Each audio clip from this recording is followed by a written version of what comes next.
Gideon Flint had a rule that kept him alive for 15 years on his isolated homestead: trust no one until you hear what they say when they think you're asleep. He'd tested hundreds of strangers who knocked on his door, lying still on his cot, listening through the thin cabin walls. Within an hour, they always revealed their true intentions: greed, desperation, or malice. But tonight, something was different. The two Apache sisters who arrived at sunset, seeking shelter from a brewing storm, had been whispering for 3 hours. No one had ever whispered that long. Gideon lay motionless, controlling his breathing, ears straining to catch the hushed voices in the next room. The older sister's words were deliberate, barely audible, while the younger one's responses were short, urgent, in a dialect he shouldn't understand. Yet, impossibly, he did. That was his first warning: this night would unravel his carefully buried past. The older sister said a name no living soul should know, a name tied to the ashes of his former life. When the younger sister replied, Gideon's blood froze. They weren't just talking about his past, they were discussing something he'd done, something he'd convinced himself the world had forgotten. These women hadn't come for shelter. They'd come for him. The storm had been building all day. Gideon could read it in the heavy air, the way his cattle huddled near the eastern fence, the bruised clouds rolling across the prairie. It would rage through the night. When the sisters appeared, the older one standing tall despite her weary eyes, the younger leaning against the porch post, favoring her left leg, Gideon's instincts screamed caution. Their travel-worn dresses and loose black hair spoke of hardship, but their arrival felt too convenient. Please, the older woman said, her English precise. My sister needs shelter for the night. Gideon blocked the doorway, studying them. Town's 12 miles south. They've got an inn. The younger sister looked up, and Gideon caught a flicker of recognition in her eyes. Impossible, yet it stopped him cold.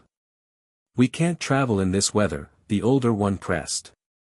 My sister's injured. Lightning cracked, and rain began to fall. Against his better judgment, Gideon stepped aside. Sleep by the fire, he said, pointing to the common room. But I'm up before dawn. You'll be gone by then. Of course, the older woman replied, her tone suggesting she had no intention of leaving soon. Gideon retreated to his cot, boots on, and slowed his breathing to mimic sleep. He waited for their true purpose to slip out, as it always did. But tonight, he felt like the one being tested.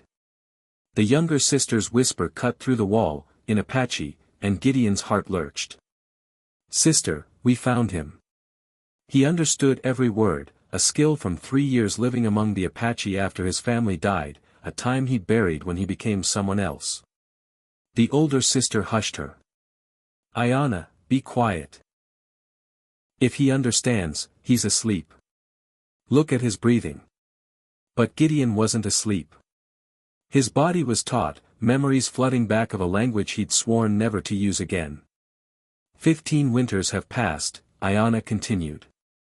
He looks older, harder. The scar's still there. Above his left eye, Kaya, the younger sister, added. It's him. Gideon's hand twitched toward the scar cutting through his eyebrow, a mark from the day his old life ended. Few knew of it, fewer still were alive who'd seen it happen. What if he doesn't remember us? Kaya asked. He remembers, Ayanna said. The question is, will he listen? If he refuses, we take what we came for. Gideon's breath caught.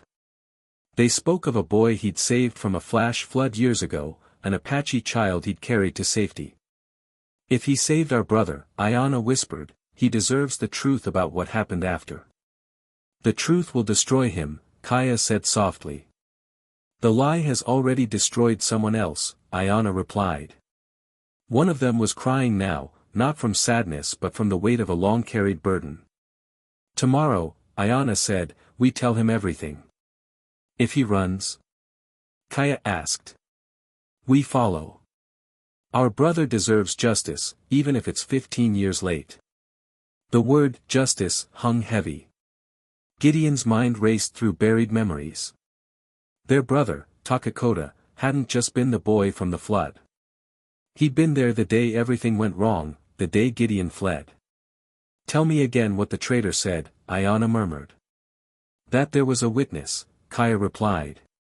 "Someone who saw what happened at the canyon, who could prove Takakota didn't start the fight that killed him." Gideon's throat tightened. The canyon. The day that haunted him. "The traitor said Gideon Flint was there," Kaya continued, "that he knows who fired the first shot. But why didn't he speak when the soldiers came?" "Maybe he was afraid," Ayana said. "Or maybe," Kaya's voice hardened, "he killed our brother." The accusation hit like a bullet. They thought he was the killer. They'd tracked him down for justice, believing he'd murdered Takakota. The irony was suffocating, he'd tried to prevent that death. "If he's guilty," Ayana warned, "he'll know we suspect him. Why else let us stay?" "Guilt," Kaya said. "Or he wants to know what we know." The sisters fell silent and Gideon lay frozen, grappling with the truth. They weren't here to thank him. They thought he'd killed their brother. Sleep was impossible. Memories of that day 15 years ago flooded back. Gideon had been trading horses with Apache families when Takakota, now 19, rode in, furious about drifters stealing cattle. Gideon joined him to confront them at Silver Canyon. The leader, Dutch Morrison, mocked Takakota's demands. The boy kept his weapons sheathed, but Morrison drew his pistol. Gideon shouted a warning, too late. Takakota fell, unarmed. Morrison claimed self-defense, and his men backed him. The soldiers believed them. Gideon, hidden behind a rock, saw it all. Morrison found him later, gun still warm. "Smart men know the truth ain't worth dying for," he'd said, offering money for silence. Gideon took it and fled, convincing himself he had no choice. Now, hearing the sisters' grief, he understood his cowardice's cost. As dawn broke, their whispers resumed. Gideon couldn't pretend any longer. He rose and entered the main room. Ayana stood by the fire, rifle in hand. "We know you're awake," she said. "We heard your breathing change." Kaya's hand rested near her knife. "How long have you known?"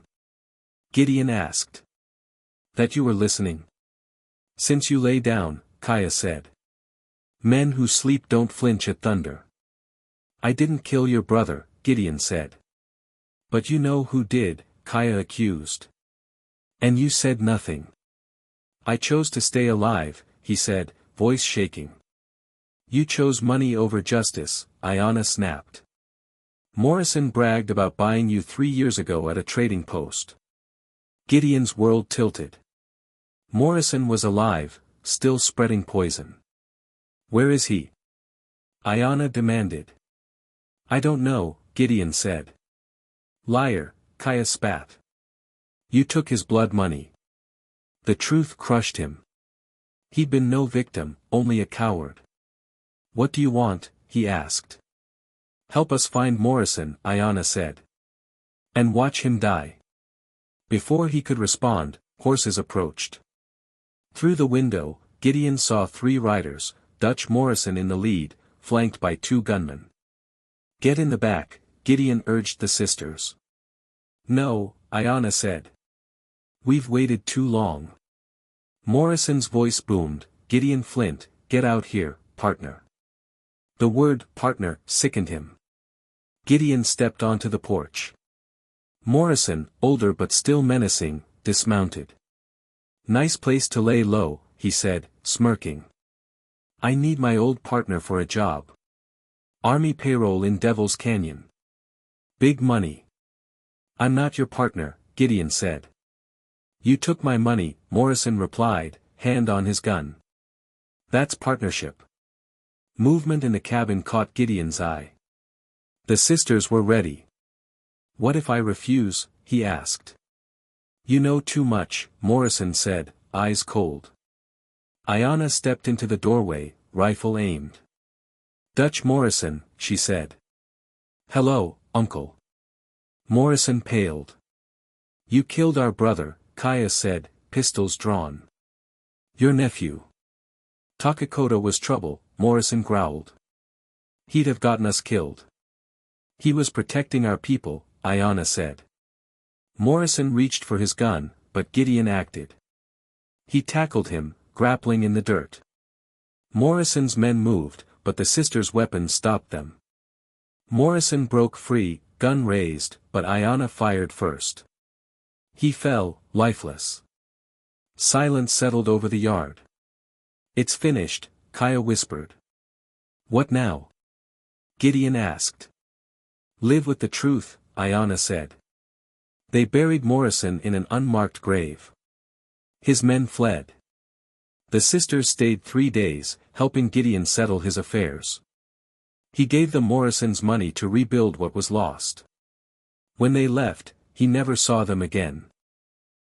But for the first time in 15 years, Gideon Flint slept through the night.